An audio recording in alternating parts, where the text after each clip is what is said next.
Hello everyone and welcome back to another YouTube video. Today I'm going to be chatting to you about the top 10 macro mistakes that I have made and that I basically highly encourage other people not to make when you are going down the path of flexible dieting. So if you haven't been following my channel before, hello, welcome, I am Alice Round, and my job is basically to help encourage women to understand that there is a better way around health and fitness in terms of avoiding diets, avoiding meal plans, avoiding all the fads in the industry. I've been in this industry for 10 years now, and I'm an exercise sports scientist, nutritionist, and a coach online with women across Australia and around the world. And I want to do this video because flexible dieting helped change my life. I used to really struggle with my relationship with food, with binge eating. When I was younger, I battled through bulimia and other issues, which made me want to study nutrition and educate myself so that other women wouldn't go down that path as well. So the big thing is, I always encourage women whenever they come to me and they say they're struggling with sticking to a meal plan or struggling to stick to a diet, is that I encourage them to start to flexible diet and help them down that route of, say, macro tracking and all of these different things. And it is a really, really great tool and great way of dieting, quote unquote, because I feel like it's more of a lifestyle to get you amazing results. But in saying that, there is a lot of mistakes that can happen when you do start, say, either if it fits your macros, or as I prefer to term it, flexible dieting. I believe that the term IFYM encourages you to eat crap quality of food just to hit those macros, basically eat whatever, hit those macros, you're good for the day. Whereas flexible dieting, in my approach to it with my clients, is more about a bit of an 80-20 rule and looking at food quality as well as obviously the macronutrients and the net energy intake. So I'm going to do a very quick video. I don't want to harp on about this today, but I hope this video helps you if you are starting out tracking macros, starting out on your fitness journey with macronutrients. This video is going to give you my top 10 of what not to do when tracking macros. Let's get into it.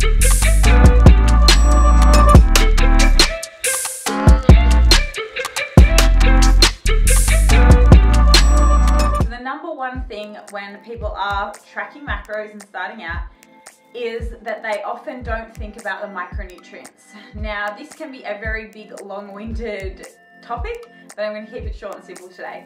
So what I mean by basically that is a lot of the time people are forgetting about the actual role of nutrients in their body and the micronutrients. So if you're hitting your protein, your carbs, your fat, and maybe your fiber from, say, fiber supplementation or protein bars, or really average sources that don't actually encompass any other micronutrients. So let's think about fruit and vegetables, for example. When you're consuming fruit and vegetables, you're getting other nutrients, you're getting different vitamins and minerals.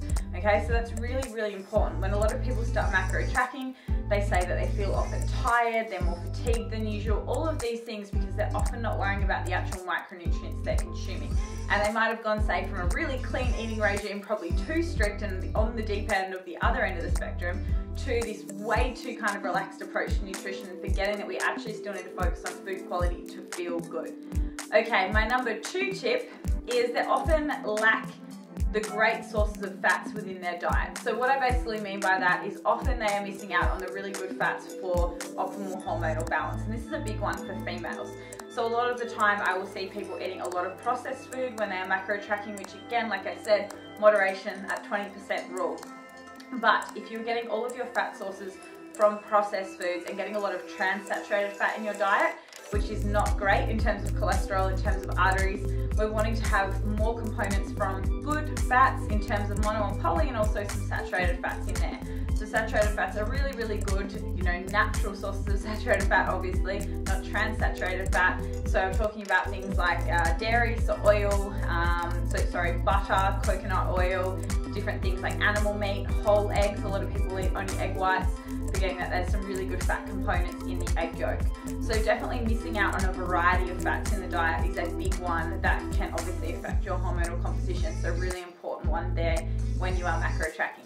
Okay, number 3 is missing out on the importance of fiber as a component of net carbs. So when you get your macronutrient allowance, and it might be something like 200 grams a day, you will then have a fiber goal to hit. And that fiber goal might be, say, 30 grams.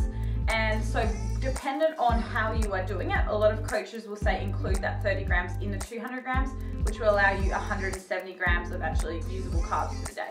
Others will say your fiber is on top of, so that would be 230 grams of carbs. With my clients, I include it. It's much easier. It's generally how foods are labelled in Australia. They're usually within the carbohydrate allowance. but whatever you do, make sure that you're aware of that. A lot of people forget about that, and then they don't hit their fibre for the day, and they've actually gone over on their carbs. So they've only hit 10 grams of fibre, it actually means you're over, say, 20 grams of carbs. So it's really important to understand that fibre is really important to track, and fibre is very important to hit, especially if you're someone that is having digestive issues, bloating, or the opposite, you might be having diarrhea, constipation, whatever it may be. This may be due to fibre content. Fibre is also going to help with so many things. It's going to help with satiety overall. It's going to reduce hunger when you're obviously in a dieting period. So really important to understand the role of fibre within carbohydrate consumption. Tip number 4. So we're going to go lack of food quality here. Now, when I talk about this, basically what I'm saying is similar to point 1 in talking about micronutrients, but now we're going to go more into vitamins and minerals. So obviously a big component of micronutrients are your vitamins and minerals, and it's really, really important to get food quality. So my biggest tip to basically encompass this in a simple format is give yourself a really simple structure in terms of daily non-negotiables with food.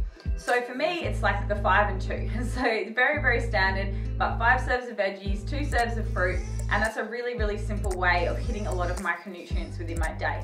That's a really, really simple one. So instead of just having your, say, your protein, carbs, fats, and fiber to hit, you might also add to that some other daily non-negotiables, which might be things like getting in, 3 serves of vegetables and 1 serve of fruit, whatever it may be, to hit some more of your micronutrient targets. And then you may even break your fats down a little bit more specifically. Okay, I'm gonna hit my fat goal, but then I'm also gonna hit about this amount of saturated fat. And then it might be carbohydrates, and I'm gonna aim to have, this amount from fiber and this amount from sugar and this amount from different things. You can break your macros down even more. The problem is I think people focus too hard on just the macros, just on the protein, carbs, and fats, when there's so much more to it. Now again, of course, if you're in an energy deficit, you're gonna get those results, but we also need to factor in how you feel when you follow a more flexible dieting regime. Number 5, this is a big one. This is something that I used to do definitely when I started, but forgetting often to track things. So a big thing is you need to track everything if you are going to follow a macronutrient-based regime. So a big one that a lot of clients and people will commonly forget to track is condiments.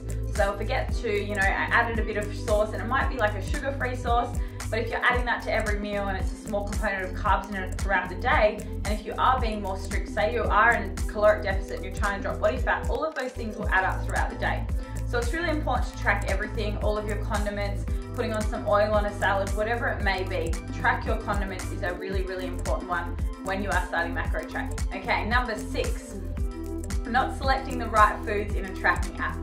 So what I mean by that is if you are tracking on something like MyFitnessPal, which is obviously probably the most common one and most popular one to track on, not all of the foods in there are going to be perfect. So what I basically mean by that is people submit foods for review, and obviously there's not a massive review board. There will be things that have the ticked approval, so I would always opt for those foods, but a lot of the time things will be entered wrong because someone's just gone out there and added a food and that pops up. So make sure that you check what you're actually entering, and it's a good idea to have a base knowledge of what components comprise food, because if you're going in there, you will see a whole different variety of things.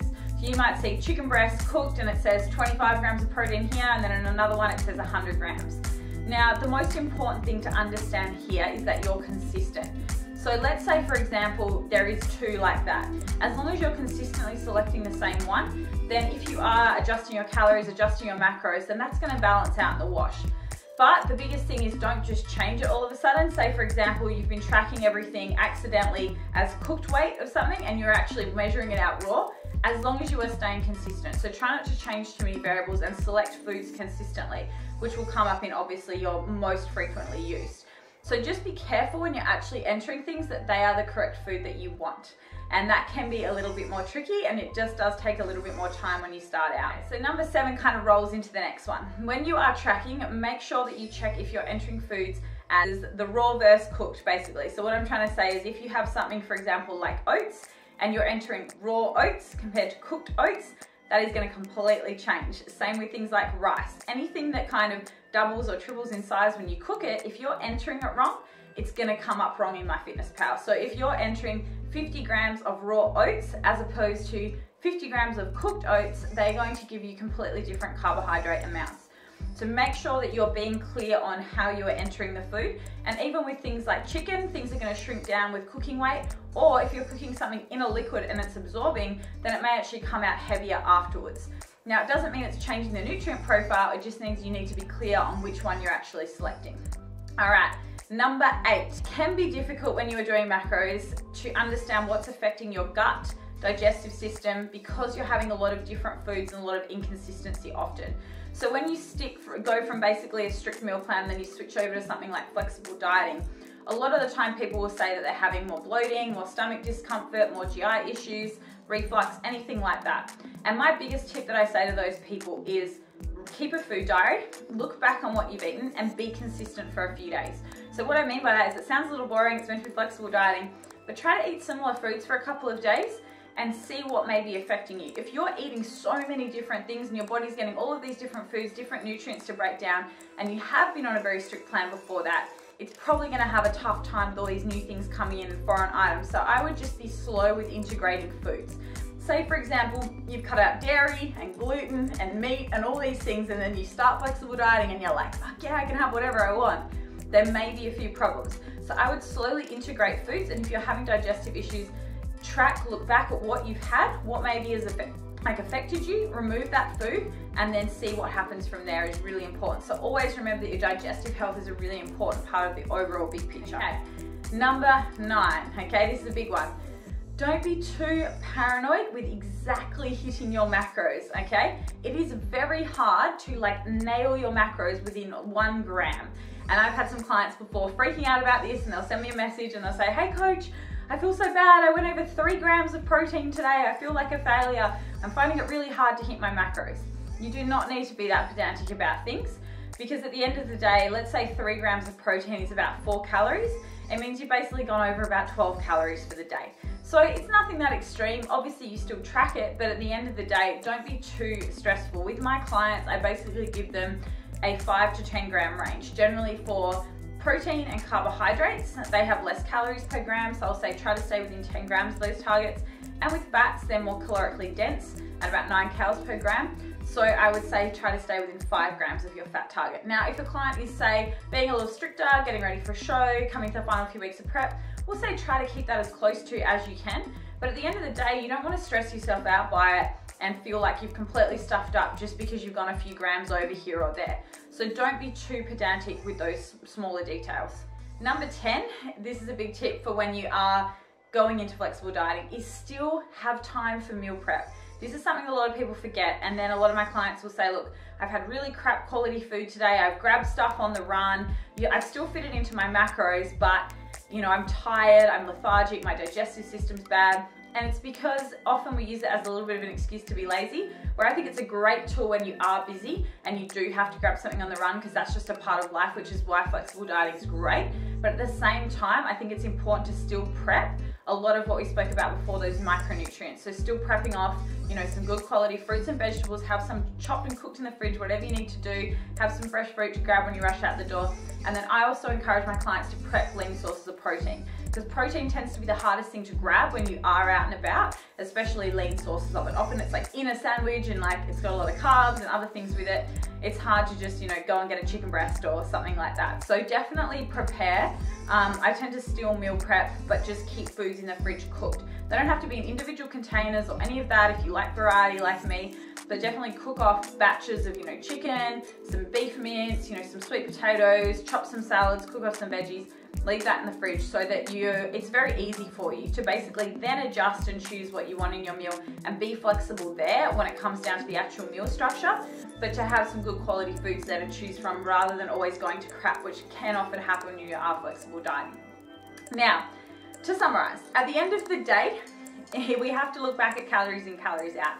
If you are flexible dieting and you are hitting your macronutrients, you're feeling good digestive system wise, all of that, you do not have to stress too much about all of these things. You've got to look at how you're feeling when you're doing something, as well as the results that you're getting from it. If you're getting results and you're feeling good, then keep going, absolutely. But I hope that these beginner tips kind of help you on your macro journey, and it can be a really, really awesome thing if you learn to integrate it into more of a lifestyle approach within your diet. And it's definitely helped me a lot with my relationship with food. and also to be more social. It is awesome. You can go out, you can track foods, you can enjoy your life again. So good luck to anyone who is starting out macro tracking, and I hope this has helped anyone who has maybe been doing macros or flexible dieting for a little while now. And like I said, if you have any questions or you need any assistance with coaching, anything along that line, all my details are below. If you enjoyed this video, then give it a little like, give it a comment. I'd love to hear any questions you have on these topics for future videos, and hit that subscribe button so I can put out some more awesome content for you guys. Thanks so much for tuning in. I'll chat to you all soon. See you later.